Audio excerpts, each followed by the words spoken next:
Arep kepiye wae aku isih eling rikala semono. Zaman Bali si golo-golo Pandhawa kobong. Reka dayane sapa? Reka dayane Dedhapuranmu kuwi. Aja eneng Widura Pandhawa mati kobong arep pateni biyen-biyen. Ora ana wong julik, ora ana wong cilika kejaba mung kowe Suman. Mula nganti disekseni jagat sak isine. Widura, aku karo kowe wis padha prastya janji. Aku ya ngonangi kowe, kowe ya ngonangi aku. Mulane loro-lorone padha sumpah dibuktekake dina iki endi sing luwih digdaya. Ayo, sak kridamu legane atiku.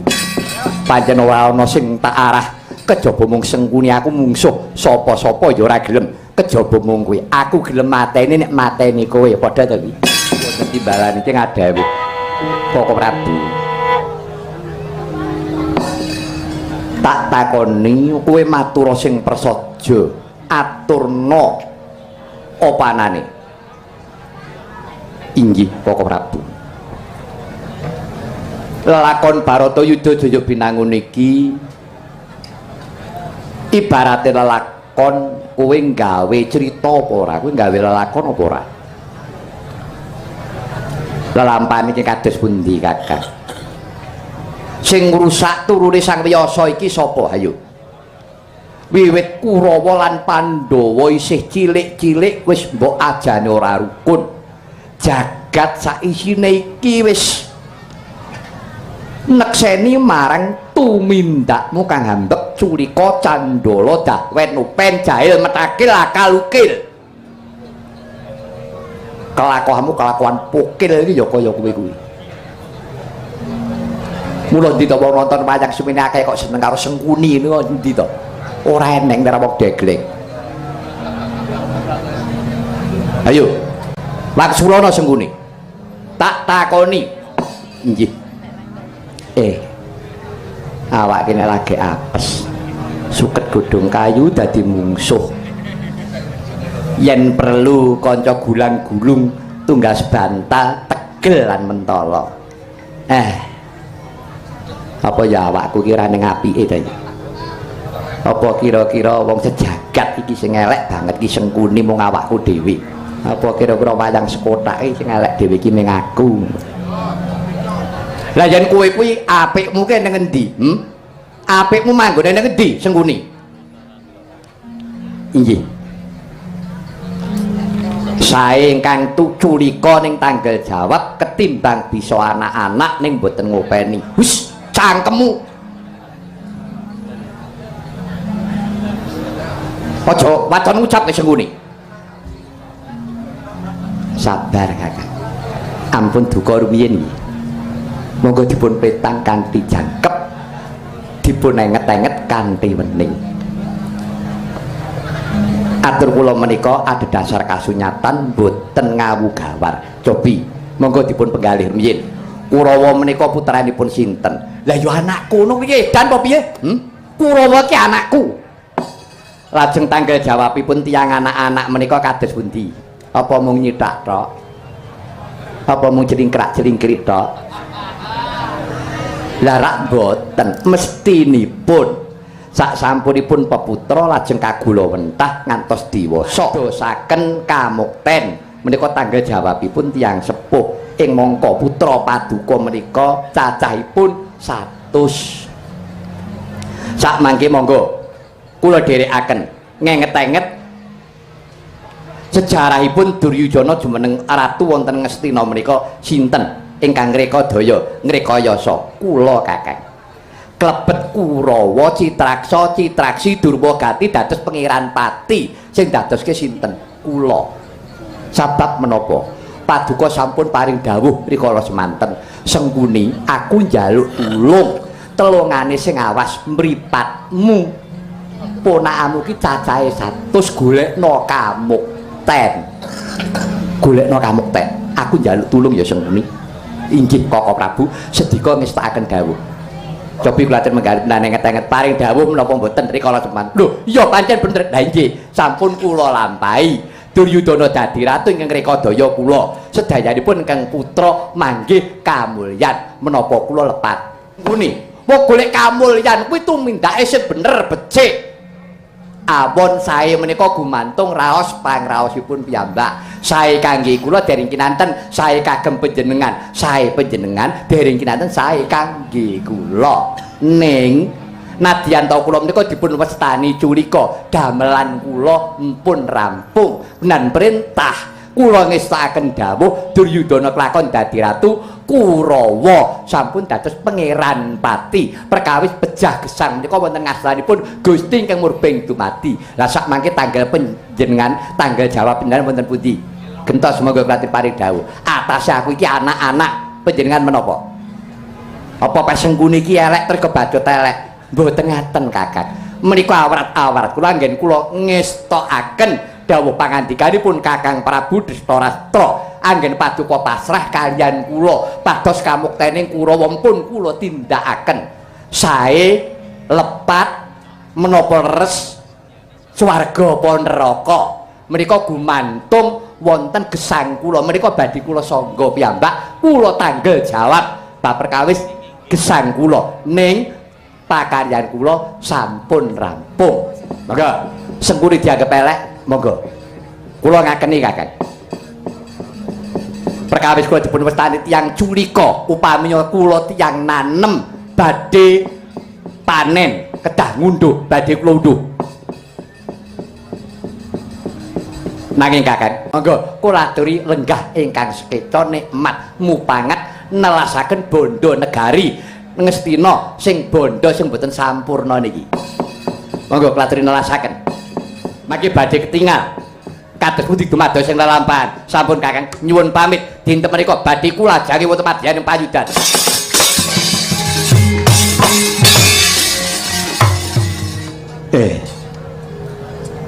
tak pikir-pikir tak gagas-gagas yo ora sak wutuhe sengkune iki luput ora sak wutuhe sengkune kuwi kleru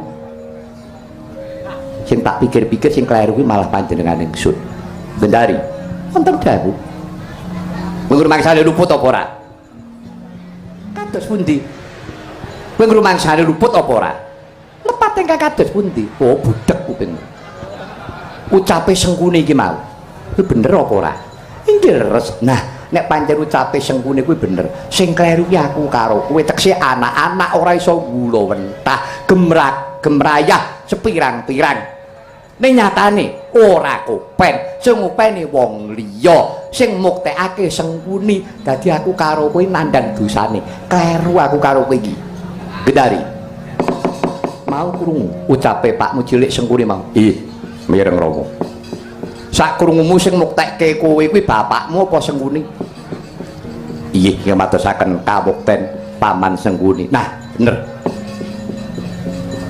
kowe ora ngajari bapakmu ora apa-apa nggih kowe ora bekti karo bapakmu ora apa-apa le ning bekten ana Pakmu cilik sengkuni sing wis tau goleke kamukten kowe sak sedulur timbang kowe mung paribasan nangisi getuni enteke bondo donya ngestina ora urung kowe engko mati ngenes popole ngepol ndang lara stroke ora ana gunane ora belani bapakmu ora apa-apa belanono bapakmu cilik sengkuni Kang Rama lila kowe cilik lara gedhe temekaning pati yen kowe ngetokake jiwa satriya belanono Pakmu cilik sengkuni nyuwun pamit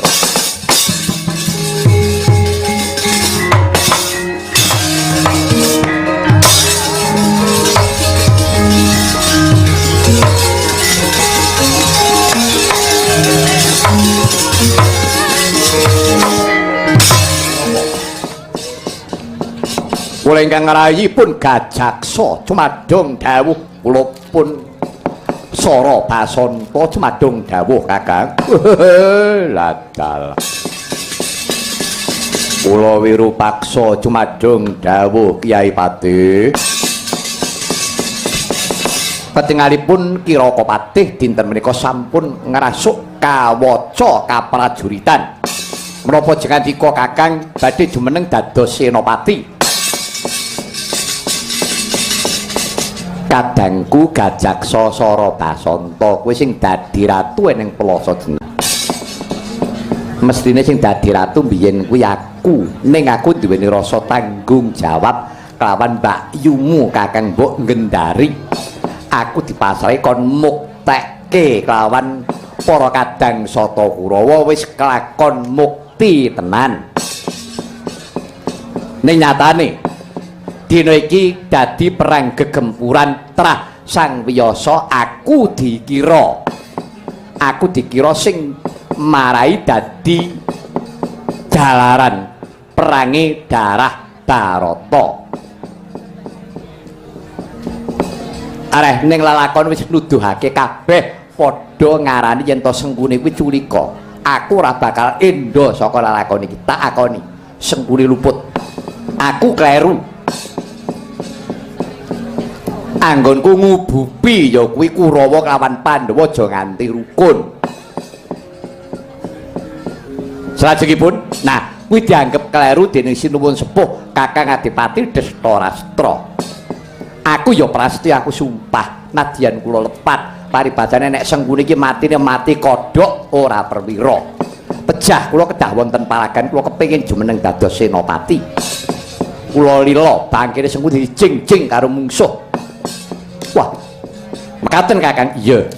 Reh ning kowe adiku mung kari loro kowe. Gajaksa Sara Basanta. Yen kakangmu bakal jumeneng dadi senopati, apa kowe mung enak-enak petengkrang-petengkrang ning Plasa Jenar? Wah, mboten. Kula jumeneng ratu menika palilah saking Jengandika Kakang Harya Suman.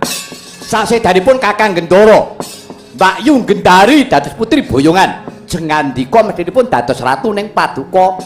Namung jumeneng dados patih-patih wae direwangi ngrebut karo kalenggane Gandamana iki to. Iya, pancen bener. Mila menika ingkang jumeneng ratu wonten Plasa Jenar. Mila badhe kados pundi? Paduka tetep kadang kula sepuh kula labuhi Kakang. Ampun patos. Ampun patos. Prajurit Plasa Jenar ngebyuk sedayanipun. Kalebet kula Kyai Patih. Bagus nek pancen kono. Nah, kuwi mujudake rasa tanggung jawab menang kalah, urip mati dudu urusamu. Mudeng kowe. Nggih, ngertos. Nah. Sumuga aku. Aku duweni petung. Iki kudu eneng wong sing tak pateni ning paprangan. Lho. Ngaten? Iya. Aku duweni mungsuh sing ora ketok mata. Tegese ora diweruhi dening sapa wae kejaba mung Sengkuni karo mungsuhku mau. Sinten? Kira-kira mengko sapa kowe bakal weruh dhewe ora perlu tak wedharake ning kene. Oh, ngaten. Iya. Niku mungsuh bebuyutan. Nggih. Werkudara, alah kuwi barang sepele dudu kuwi. Mungsuhku dudu Werkudara, Janaka Puntadewa kembar dudu kuwi. Prabu Kresna dudu meneh. Wis to rasa tak wedharake kowe bakal ngerti. Sapa sing mati mungsuh Sengkuni ya kuwi mungsuhku. Wah. Ngaten Kakang. Iya. Tatanan barismu. Dina iki Akbar gawe baris gelaring baris emprit nebo. Emprit nebo iya. Kabeh para prajurit ngebyuk maju bareng. Wah, iya. Langkung prayogi langkung gampen anggere kula badhe ngawekani Maranata baris. Aku yo ora bakal sambat sebut karo Prabu Duryudana. Wis golek urip dhewe-dhewe. Aku jumeneng dadi senopati iki kok Prabu Duryudana piye aku yo ora gagas, aku ora mikir. Dheweke gelem perang ya monggo. Arek kepengin arep piye wae monggo. Dina iki paribasan wis kepacak-patak. Kepengkoking Pancabaya. Kudu gelem tumandang gawe jumeneng ming arep dadi geguyunan, dadi tontonan, dadi cacatan ya monggo. Nek Sengkuni aku moh tetep bakal jumeneng dadi senopati. Ayo, dene iki kuwi minangka dadi senopati pengapit. Nggih, kiraka sampun ngatos pas patos sing penggalih. Kula kekalih ingkang minangka pengapitipun Kakang Harya Suman. Inggih, Kyai Patih kula sak para Wadyabala ingkang wonten wingking. Menawi perlu kula badhe tumut ngrisak barisaning Pandhawa. Ya, sing prayitna ngati-ati ning eling lho iki perang kanggo pernatan. Aja ampyak awur-awur. Kula sampun ngertos. Nggih, kula sampun ngertos. Ayo, budhal tatanan barismu.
Werkudara. Wah, Kresna kakangku apa? Yayi Parto, wonten timbalan iki ngadhawuh Kanjeng Koko Prabu. Ibarat Bratayuda iki mung karisak kemprangan. Wis 16 dina lawase. Iya. Mongko rikala pun Kakang Tapanendra ana Makambang. Duk samana pun Kakang Antuk Nugroho. Ana weda ingkang diparingake pun Kakang siji Ditapsara. Iya. Kang angka loro Bagawat Gita.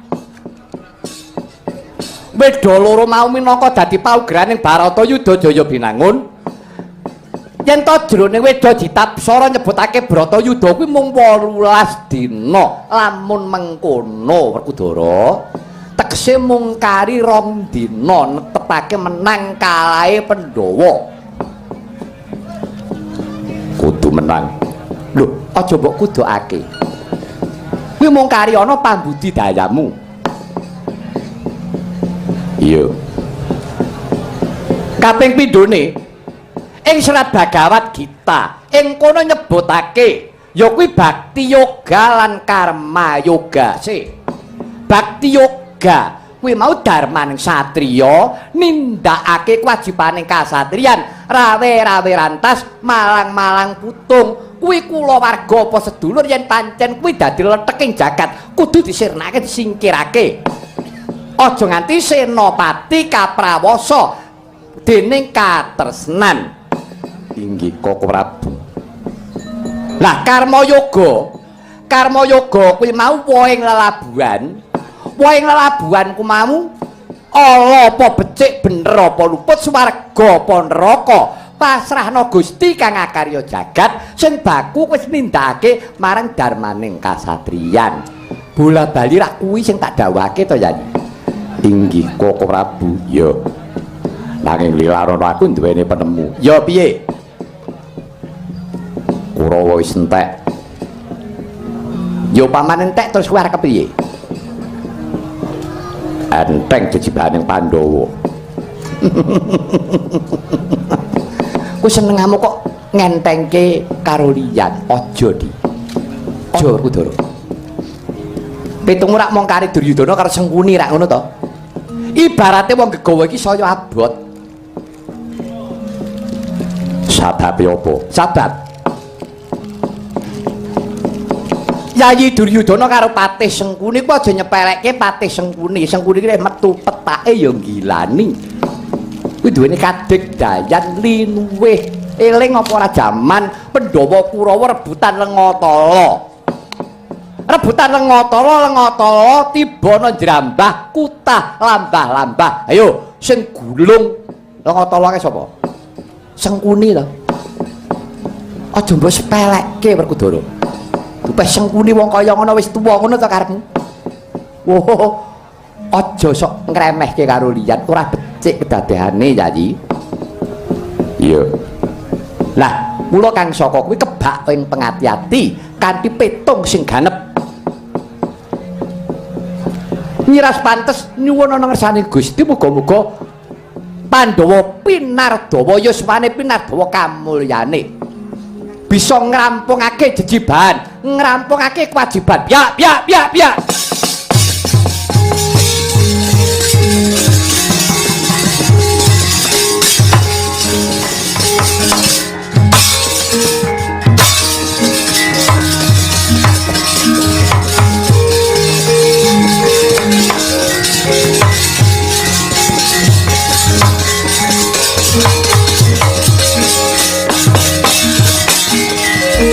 Matur Koko Prabu. Setyake iki. Enang apa? Dinten menika ngestina ngedali senopati. Sapa senopatine?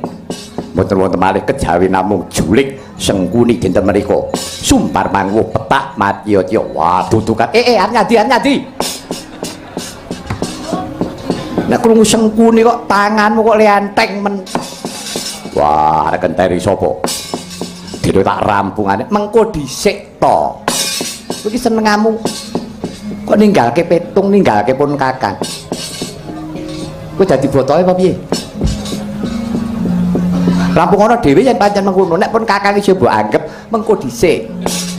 Mengko rak bakal entuk pituduh saka kersane Gusti kang ngakarya jagat.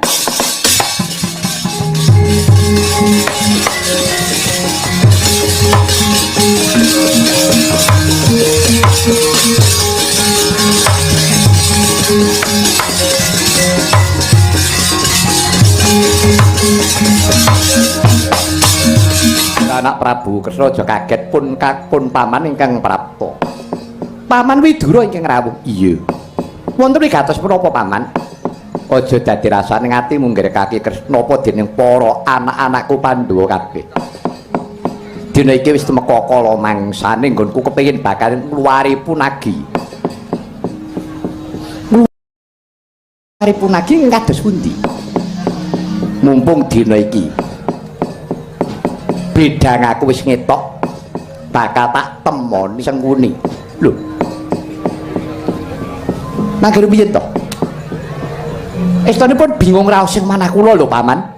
Kenging menapa kok panjenengan saged sambet kalian Sengkuni nalaripun kados pundi? Ngerti ya nggih. Nalika lakon bali si golo-golo. Nalika lakon bali si golo-golo rikala semana. Sing gawe untran-untran kuwi sapa? Sing gawe untran-untran ku ora liya mung Sengkuni. Aku ngerti luwih dhisik.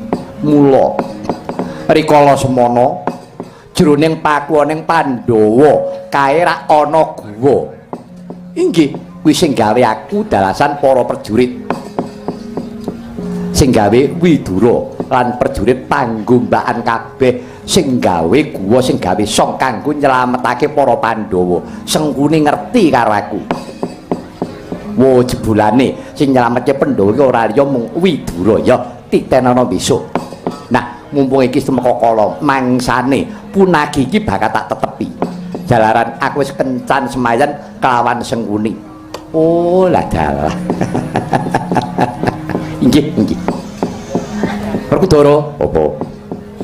Kang paman duwe penemu ngene piye? Wah, paman Widura, apa? Sing duwe gegayuhan kuwi Pandhawa aja nganti wong liya kesempyok ngaradan. Kasempyok kawegisaning Baratayuda Jaya Binangun. Iki pakaryane Pandhawa karo Kurawa.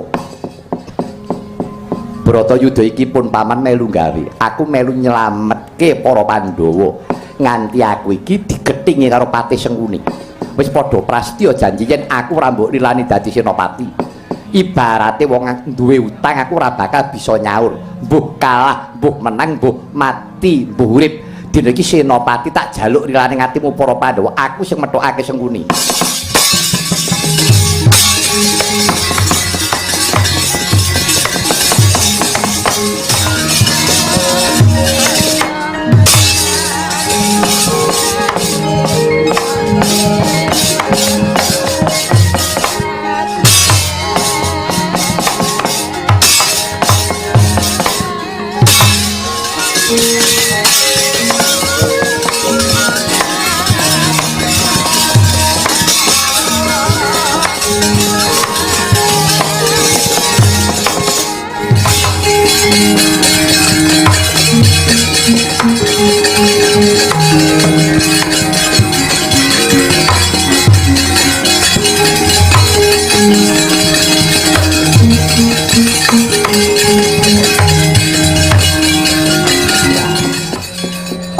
Widura. Iya, pancen aku Suman. Ora lali karo janjimu biyen, ora watak Widura lali. Arep kepiye wae aku isih eling rikala semana. Jaman bali si golo-golo Pandhawa kobong. Reka dayane sapa? Reka dayane dedhapuranmu kuwi. Aja eneng Widura, Pandhawa mati kobong arep pateni biyen-biyen. Ora ana wong julik, ora ana wong cilika kejaba mung kowe Suman. Mula nganti disekseni jagat sak isine. Widura, aku karo kowe wis padha prastya janji. Aku ya ngonangi kowe, kowe ya ngonangi aku. Mulane loro-lorone padha sumpah dibuktekake dina iki endi sing luwih digdaya. Ayo, sak kridamu legane atiku.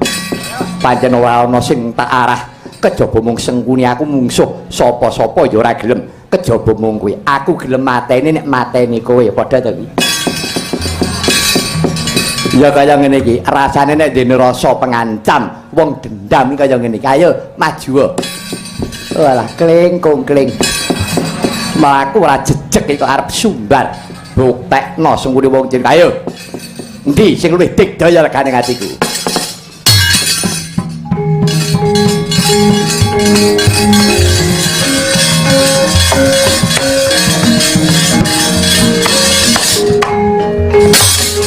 yo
ngidoni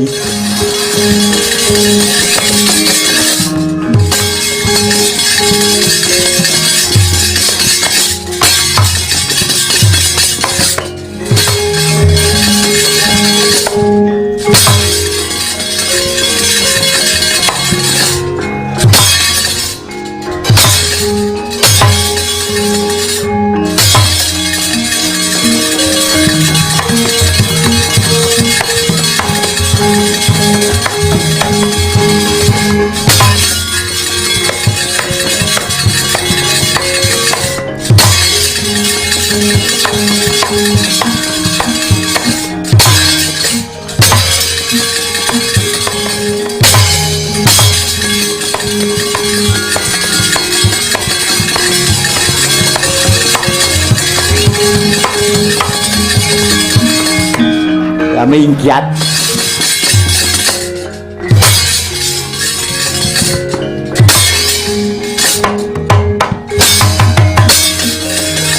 ya kok git tut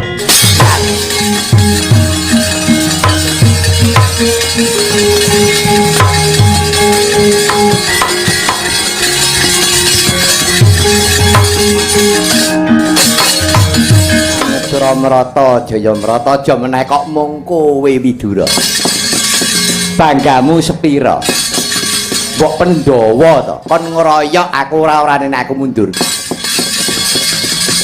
ayo mati ya aku ya wis siaga aku ora bakal semangat arep Sengkuni iki urip ya ora ana wong seneng ngene Mereka wong liya bojo ya ora seneng ra wis ta. Ayo, yen neng lalakon kaya ngene ku arep muni apa kowe Widura? Sumara kene rak cek daya aku. Andemu kok temu kemlinti, temu kementus wit biyen mula. Sing mbok arah patine kok mung Sengkuni. Kene sing mati kok kowe. Werkudara, Janaka, wong Pandhawa kabeh lho sawangen. Pak Mujirik Mudar.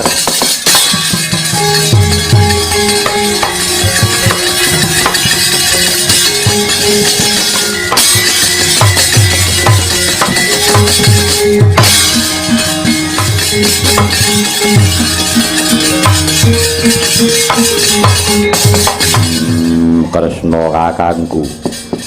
Piye Paman Widura gugur ning palagan Paman Widura mati. Piye Kresna kakangku? Paman Widura mati. Lho mati ya wis. Ya wis piye? Lah dikatake. Wong pancen kersane mengkono. Lah kok dadak kowe gelo kowe getun kon arepane Paman Widura nganti mbok gawa ngalor kidul mbok gendong kaya mengkono. Pasrahno karo para brahmana. Karepe disampurnake luwih dhisik. Ayo rebugan sing kepenak.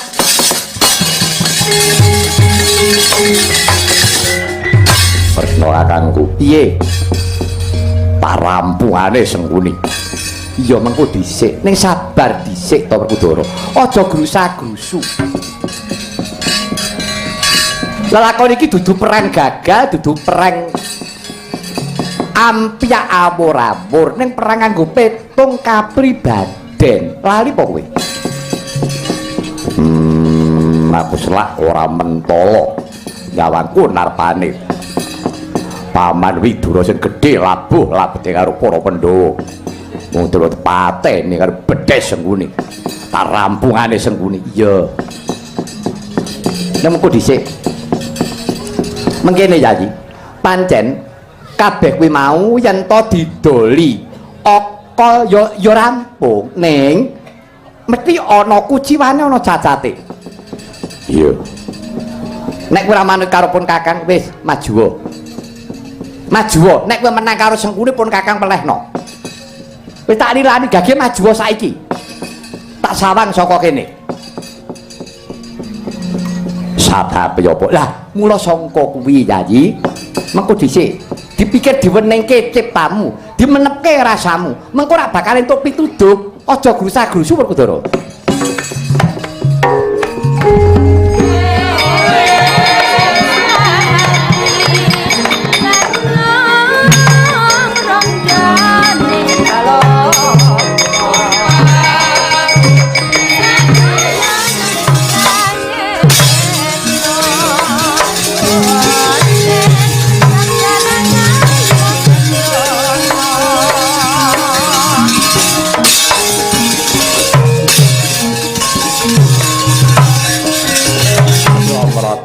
Jaya marata imbang-imbang ana aku padha yen padha.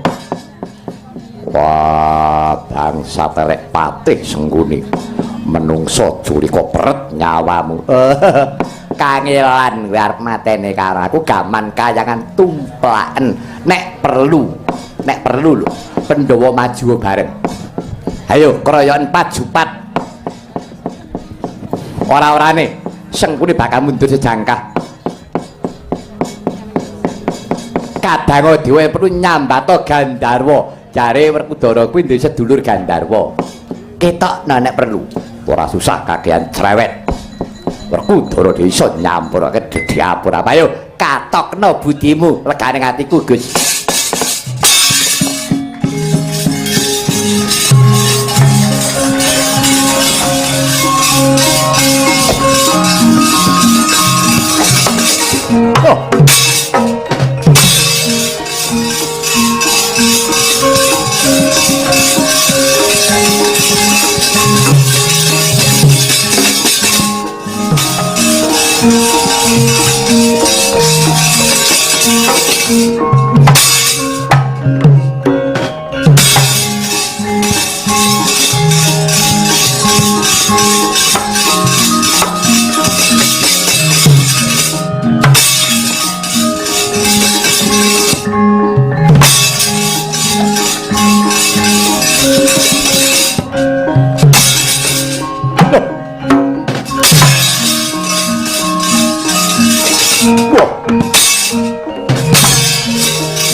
Piye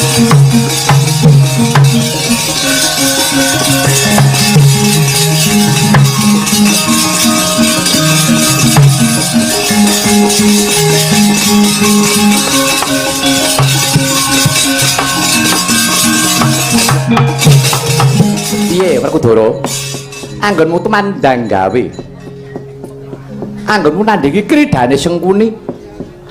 Wah, ora dikandheng Kakang nari kowe ngarep. Iya. Kowe tak kandhani ya. Rikala Ngatala biyen Sengkuni tau gulung Ngatala mangka sapa sing kaburian Ngatala tan tedas ing Brajolungit tegese Sengkuni kae badan sekujur kae wis keburian Ngatala kabeh jalaran gulung. Ora ya ngerti to Petruk? Ngerti no. Piye to kancane ya karo kowe no. Anggepe nggih lah. Nggih, ngertos. Mula kang saka kuwi ana sak perangan sing ora kambon Ngatala. Wah, papane ana ngendi? Kene majurine tak kandhani. Yo.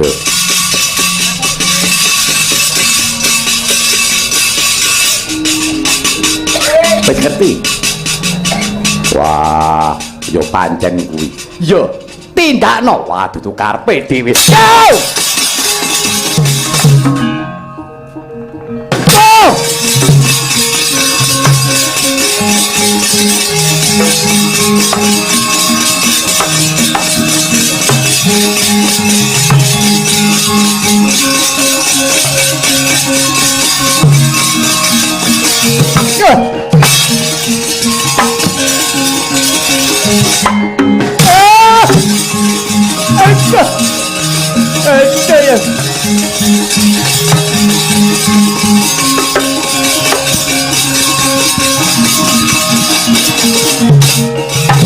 Werkudara kowe perangmu kudu cara satriya iki satriya perangmu kok kaya wong urakan ya ben golek menang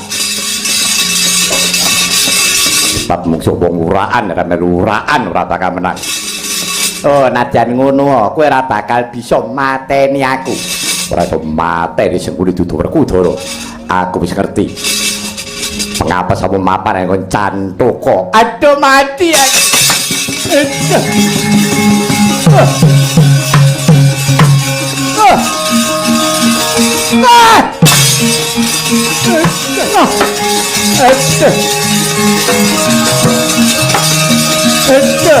Werkudara karbo kapake Werkudara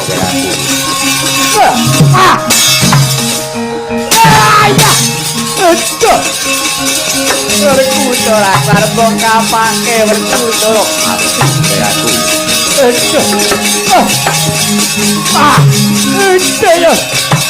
Werkudara karbo kapake Nacho jangan